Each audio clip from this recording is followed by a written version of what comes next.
Welcome everyone to Coaching This Session. My name is Michael Rearden, and I'll be your mindset coach today. And today we're going to be talking about manliness in modern society. And it's going to be talking about different aspects like feminism, toxic masculinity. We're going to be going down that line of what society is saying about men today, about women today, and then understanding where we are mentally. Because right now we're in a very unique place, a place that I don't know if we have ever been before. And we have to wonder, is this a good thing or a bad thing? Well, today we're going to be talking about that. If you're new to the channel, make sure to like, comment, subscribe, and to share this video and our audio. So today we're going to be looking at my most recent blog, Manliness in Modern Society. So let's get into that blog, then dive into what I talk about, and then we're going to break all that down. So the idea of manliness in modern society came about with many of my guests that I had on recently on the podcast. There's a flow of guests that I have on, and I do it on purpose. They're not typically random. Most of the time, they're there for a specific reason, for a specific mindset journey that we're on together.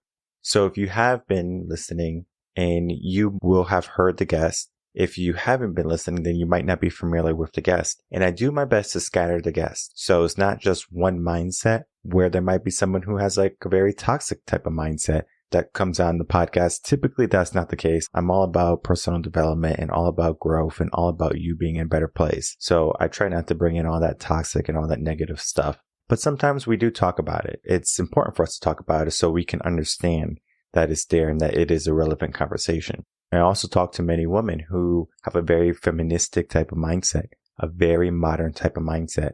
And it's not wrong either, because if they're living their life the best way they want to and the way that they want to and they're happy, who am I to say what type of life you should be living? The only thing I'm doing is giving you the cause and the effect.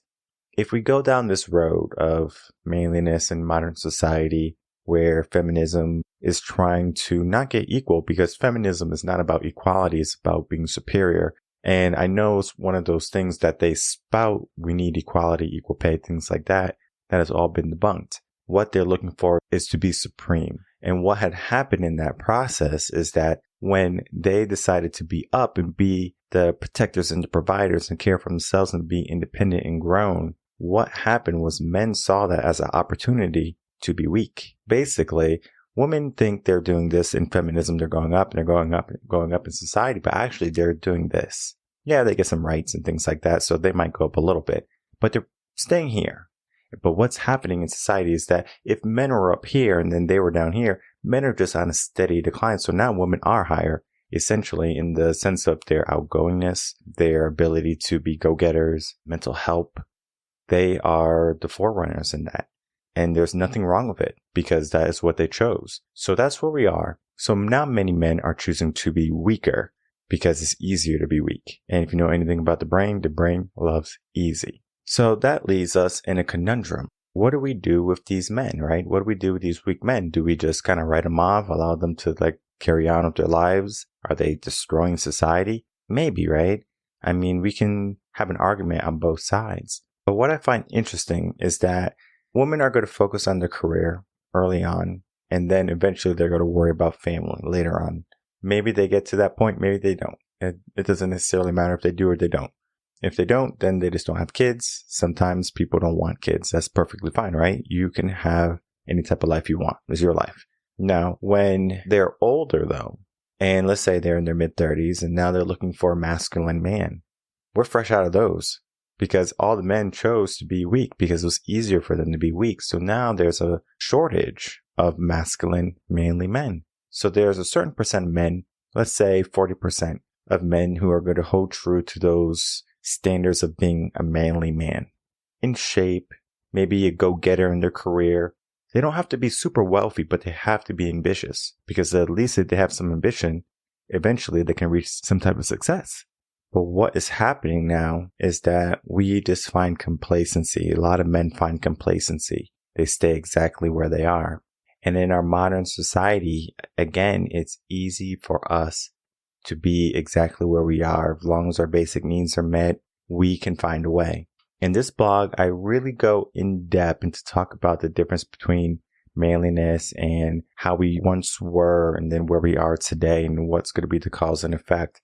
But I'm going to be going in a different direction in the podcast, talking about some of the different things that feminism does, some of the things that weak men do, and then kind of giving you a preface of what's going to be coming on in the next couple of weeks, because you're going to want to stay tuned for that. So as I said earlier, there's a flow to the podcast. I want to make sure people are understanding that I just don't have guests on for particularly no reason. Sometimes someone might be a feminist at heart, but they're in a relationship. You can even see if you're watching the videos, if you're listening to the audio, you probably won't hear it. Sometimes you will though, for some guests. But if you're watching the video, you will see the actions of the guest, how those actions are not full of courage. They're cautious with their words. They're not confident in who they are, what they're preaching, because what they're actually preaching is what is modern, what is popular, what is trending. So I'm going to say what should be said. Let's step into our power. Let's find our power again, because we lost our power. Well, who took our power away? I always ask that question. Who took your power away? Because if we look at men today, men gave away their power. So if men gave away their power, who took away women's power? Did women never had power and now they're looking to gain power? This is a whole conversation. But if you pay attention to my guests, and this is scattered, so you might have to watch a couple episodes, looking at some of the guests, both men and women, and seeing the difference, how confident they are. How confident they are in their speech, in their text, and what they say. And then when I question them, because sometimes when I question them in the sense of being cordial, of course, because again, this is a cordial podcast. If you have a different viewpoint, I want to hear it, because I believe that you should have a viewpoint, and your viewpoint is not necessarily wrong. Because if you're going after something different in life than I am, I'm not going to be over here saying, oh, that's wrong. Because if I'm over here saying that's wrong, or you can't do this, or you can't do that, that's a limiting belief. That's not what I want. I want to get rid of limiting beliefs. I want you to believe what you want, but then I want you to understand, are you giving yourself limiting beliefs? Because if you're saying, oh, it's this way, this way, this way only, in turn, you created a limit. So we want to make sure we're not giving ourselves obstacles or walls. We want to make sure we're making our path as smooth as possible. Now, I was watching a video the other day, and I know Andrew Tate is trending in all of social media, and he's going up, and everyone hates him. Everyone hates this guy.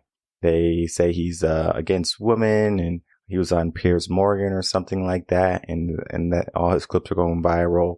One of the things he said that got to me as interesting, I don't hate the guy. I think he has a lot of great viewpoints, and we can even talk about that. But one of the things he said was that men should be going out and being their provider, going to work, going to the office, doing what they have to do. They shouldn't be at home taking care of the kid. Women should be at home taking care of the kid, right? Basically is what he said. His mindset, right? Let's look at the mindset. His mindset is not incorrect, because if we look at what men can do and what women can do, it's a little bit different. Men can't breastfeed. So if you're breastfeeding your child, and studies have shown and proven that a breastfed baby typically has a higher IQ. Men can't breastfeed baby. Yeah, of course, you can get breast milk or you can pump the breast milk. But what happens if you run out? You don't have a steady supply, so you're going to use formula. Or you're going to have to go find a baby mama or something that just had a baby and is producing breast milk. So it's one of those things where, yeah, a man can't take care of the kid if the wife wants to go off to work or the woman wants to go off to work. But how effective is it? And then we look at how men are raised and then how women are raised. Because if you're a man, typically you're going to be raised to, put dirt on it. Don't cry. Men don't have emotions. You tuck those away, right? But we know, studies have shown, neurology has shown that we need to give our children emotion. We need to smile and laugh with them and be happy with them. So we're basically saying if a man has to stay home with the kid, they have to go into that role of being emotional, being intimate with that kid and saying, hey, let's grow up, let's be happy. A woman does a better job at that, typically because that's how they're raised. They're raised to be emotional. They're raised to be in touch with their feelings.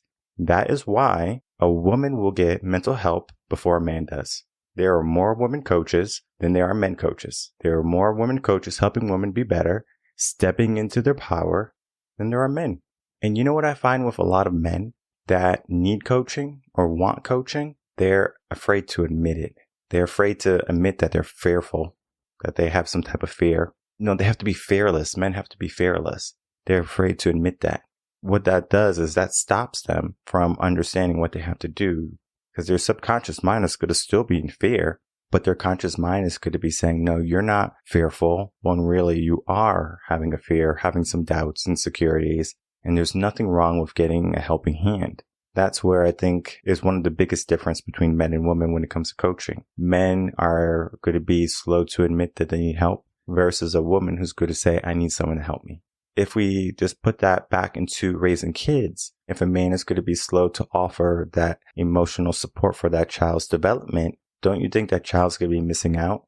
Essentially, yes. However, studies have also shown that a single parent household that has a father actually does better than if it was going to be a single parent household that had a mother for the long term.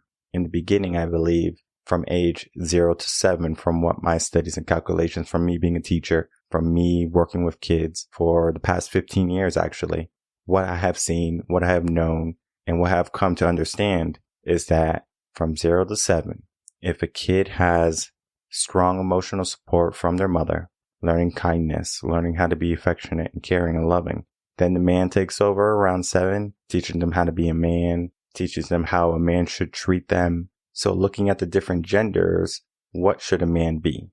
If you fail to teach, especially a young boy from the age 0 to 7, how to control their behavior, they're going to be a very rambunctious kid. So they have to learn some type of control. They have to learn how to control all that anger they have, all that energy they have. Because again, we're going to be bigger innately on a biology level. Men are going to be bigger than women. Of course, there's going to be some outliers, but we're not looking at the outliers. We're looking at the majority here of what's going to be there. What's going to be possible. And what's typically possible is that if a man stays home and the woman goes to work, the kid is going to be missing out on some emotional aspect, especially if both parents are still in the home. Now, if the father is the only one there, the kid is going to adjust. If the mom is going to be there, she's going to struggle at some point to discipline, especially a young boy. She has a son. She's going to struggle to discipline him, because I've talked about this on the podcast before, and I'm going to continue to talk about this on the podcast. A man, a young boy, will look for another man, regardless of stature, regardless of negative or positive. They will look for someone to mimic. So I'm going to look for a male role model. If I don't have a father and maybe I grew up in the hood, I'm going to look in the corners. I'm going to go be in a gang, and I'm going to look at to the leader of the gang as my mentor, as someone I should look up to, as someone I should emulate. But guess what? It's at the wrong path, right? We have to figure out what we're doing, but we're just kind of going down this path thinking, oh, this is the right way. So going back to the Andrew Tate story, he said that men should be out working and shouldn't be home with their kids, like loving and caring them. Again, for me, it's going to be a different situation depending on the person, right? Do you want to be a part of your kid's life growing up, or do you want to have a hands-off approach? I know men who do both. What I'm seeing today, in today's day and age, is that men who have a hands-off approach in the upbringing of their kid from age 0 to 7, their kid is already rambunctious, they're non-agreeable, they're combative, they're violent.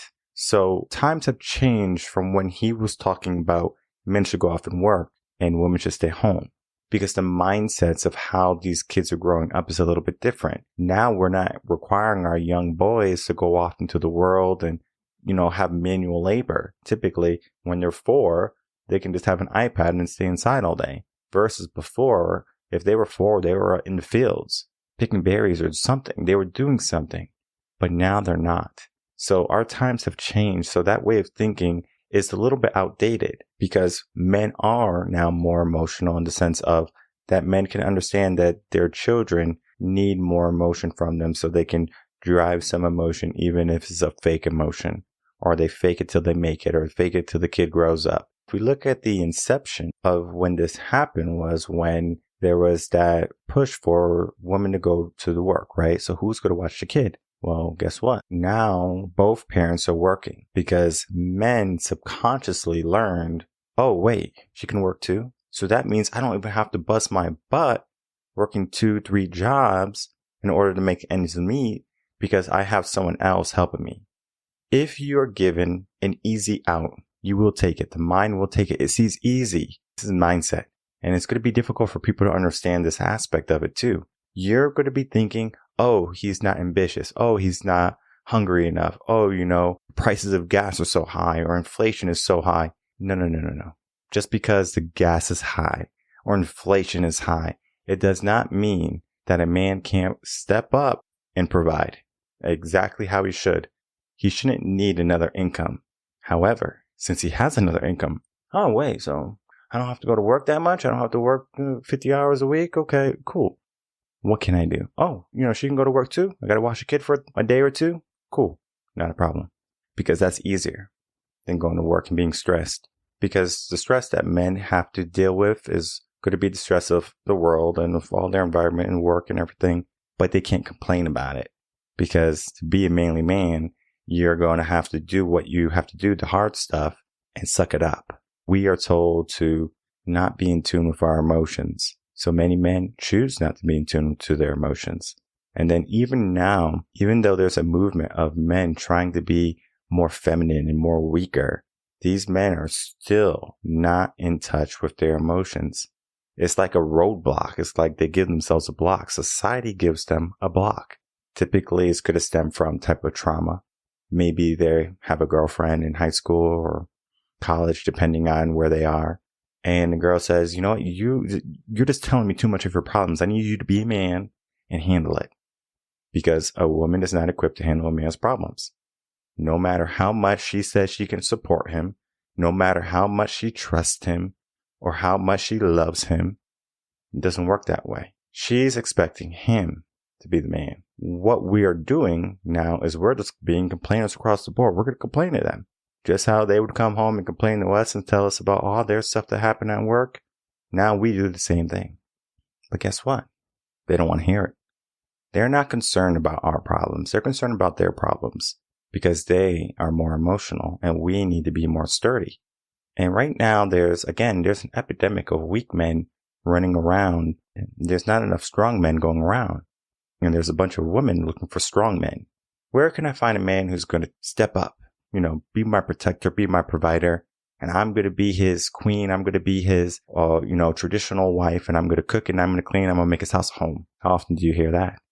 Quite often. The problem is 70-80% of divorces are initiated by women.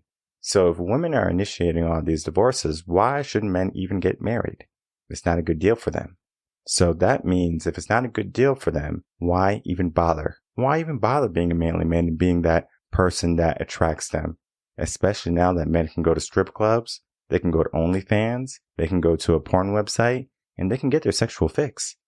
So they don't even necessarily need them. They might want them, they might desire them, and they might even take the leftovers because that is them. But there's going to be a group of men who are going to set themselves apart from everyone. They're going to be the manly men. They're going to be the examples of men that women want. And women are going to do what they need to do in order to get these men, whether it be negative or positive.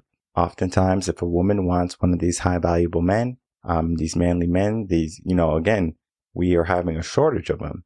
So supply and demand. What is she going to do for him that he can get from someone else? Because there's a bounty full of women in the world for a man to choose from.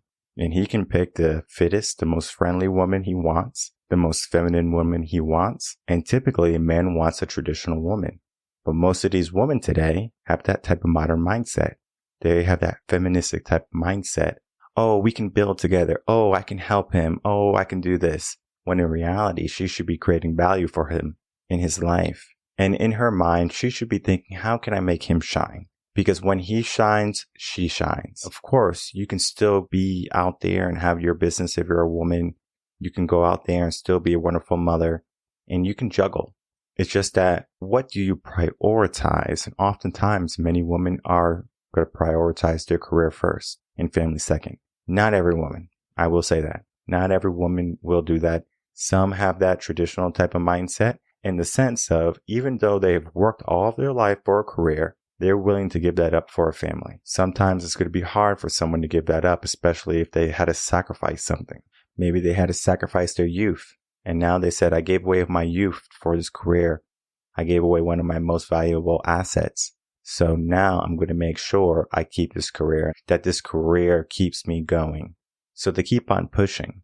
But the problem with keeping on with that aspect is eventually you're going to find yourself above everyone that you're looking for. So you're going to say you want a man who's equal or makes more than you, but you have put yourself in a threshold because most men, they make $45,000 on average. So the majority of men, you have to figure out, do you make less than $45,000? For the high achieving woman, that's not the case. They're making well over 6 figures.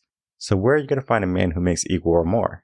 Either you're going to have to share a man or you're going to have to battle for him. But then that man has a choice too. Is he going to want someone who's late 30s, 40s, who has an established career? Or is he going to find a young 20-year-old and he's going to say, I want you to have my kids and I'm going to support you. You could be a stay-at-home wife. Okay, cool. This is what happens, right? So they choose the younger one, right? Typically, what happens is that the younger one, she doesn't have a traditional mindset and has a very modern mindset. She's going to either say, you know what, I'm not happy in this relationship. I feel like there's something else out there for me. Well, maybe there is, right? I don't believe there's one partner for everyone in the world. I believe I can be in a different relationship and be just as happy. It doesn't necessarily matter the relationship you're in. What matters is your mindset.